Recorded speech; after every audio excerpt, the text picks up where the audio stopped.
Hello बच्चों, कैसे हो। चलिए आज मैं आपको पढ़ाऊंगी हिंदी व्याकरण का पार्ट 3, जिसका विषय है शब्द विचार। ठीक है, अब सबसे पहले देखते हैं शब्द होता क्या है। दो या दो से अधिक वर्णों के मेल से जो बनने वाले सार्थक वर्ण समूह को हम शब्द कहते हैं। ठीक है, अब शब्दों का जो वर्गीकरण है वो 4 प्रकार से किया जाता है। फर्स्ट है उत्पत्ति के आधार पर। अब उत्पत्ति के आधार पर भी ये 4 भागों में बांटा गया है। पहला है तत्सम शब्द। तत्सम क्या होता है? संस्कृत के जो शब्द अपने मूल रूप में हिंदी भाषा में प्रयोग किए जाते हैं उन्हें हम बोलते हैं तत्सम शब्द, जैसे भिक्षा, कृषिक, भल्लुक आदि। ठीक है, ये सभी वर्ड संस्कृत के होते हैं। नेक्स्ट है तद्भव। तद्भव क्या होता है? संस्कृत के जो शब्द बदले हुए रूप में हिंदी में प्रयोग किए जाते हैं वे तद्भव शब्द कहलाते हैं, जैसे मान लो भीख, कोयल, भालू, किसान आदि। इसके बाद आता है देशज शब्द। देशज शब्द क्या होता है? वे शब्द जो भारत की अन्य भाषाओं के प्रभाव के कारण हिंदी में प्रयोग किए जाते हैं वो कहलाते हैं देशज शब्द, जैसे घोंसला, खिचड़ी, पकड़ी आदि। इसके बाद है विदेशी शब्द। ऐसे शब्द जो अन्य देशों की भाषाओं से हिंदी में आए हैं वो कहलाते हैं विदेशी शब्द। अब विदेशी शब्द में भी बहुत सारे होते हैं, जैसे अंग्रेजी के, अरबी के, फारसी, पुर्तगाली और तुर्की के शब्द। ठीक है, इसके बाद सेकंड पॉइंट है हमारा रचना के आधार पर।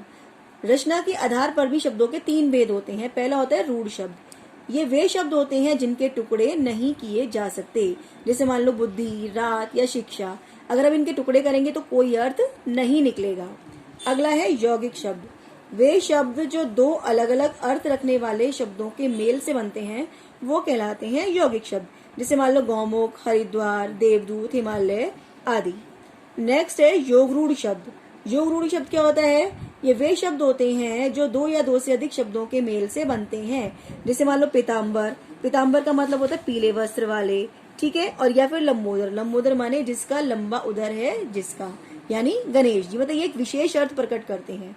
ठीक है, तीसरा टॉपिक है अर्थ के आधार पर। अब अर्थ के आधार पर भी शब्दों के 2 भेद होते हैं। पहला है सार्थक शब्द। सार्थक क्या होता है? जिन शब्दों का कोई निश्चित अर्थ होता है उन्हें हम सार्थक शब्द कहते हैं, जैसे मान लो ताजमहल, पुस्तक, शेर आदि। अब इन सार्थक शब्दों के भी 6 भेद होते हैं। ठीक है, जैसे पहला है एकार्थी। एकार्थी क्या होता है? ऐसे शब्द जिनका केवल एक ही अर्थ होता है, ठीक है, वो कहलाते हैं एकार्थी। जैसे मान लो आभूषण। आभूषण का एक ही मतलब होता है, क्या होता है? सिर्फ गहना। ठीक है, इसके बाद आता है हमारा अनेकार्थी शब्द। अनेकार्थी शब्द वो होते हैं जिनके एक से अधिक अर्थ होते हैं। ठीक है, जैसे मान लो मैं बोलूं कनक, तो कनक का मतलब धतूरा भी होता है, सोना भी होता है और गेहूं भी होता है। ठीक है, इसलिए ये होते हैं अनेकार्थी शब्द। पर्यायवाची। पर्यायवाची सभी जानते हो आप लोग क्या होते हैं? जो एक दूसरे का समान अर्थ प्रकट करते हैं। ठीक है, वो होते हैं पर्यायवाची। विलोम शब्द क्या होता है? यानी उल्टा अर्थ बताने वाले शब्द, वो विलोम शब्द कहलाते हैं। इन्हें हम विपरीतार्थक शब्द भी कहते हैं, जैसे मान लो सुबह का शाम, ठीक है, काला का गोरा आदि।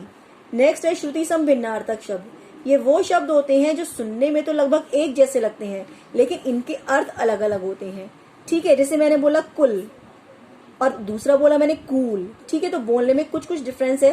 जैसे कुल का मतलब होता है वंश और कूल का मतलब होता है किनारा। ठीक है, नेक्स्ट है अनेक शब्दों के लिए एक शब्द। ये वो शब्द होते हैं जो अनेक शब्दों के स्थान पर प्रयोग किए जाते हैं। ठीक है, जैसे मान लो मैं बोलूं दूर की सोचने वाला, तो क्या हो गया? दूरदर्शी।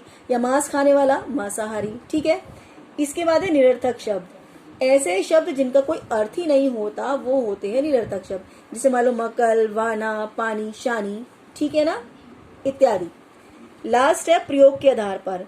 अब प्रयोग के आधार पर भी शब्दों के 2 भेद होते हैं, एक होता है विकारी और दूसरा होता है अविकारी। विकारी क्या होता है?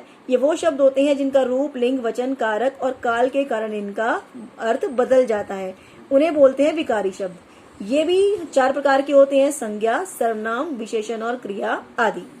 लास्ट है अविकारी शब्द। ये वे शब्द होते हैं जिनका रूप, लिंग, वचन, कारक और काल के कारण इनका अर्थ नहीं बदलता, इन्हें हम बोलते हैं अविकारी शब्द। और ये भी 4 प्रकार के होते हैं, क्रिया विशेषण, संबंध बोधक, समुच्चय बोधक और विस्मयादि बोधक। ठीक है, मुझे उम्मीद आप सबको ये चैप्टर समझ में आ गया होगा। धन्यवाद।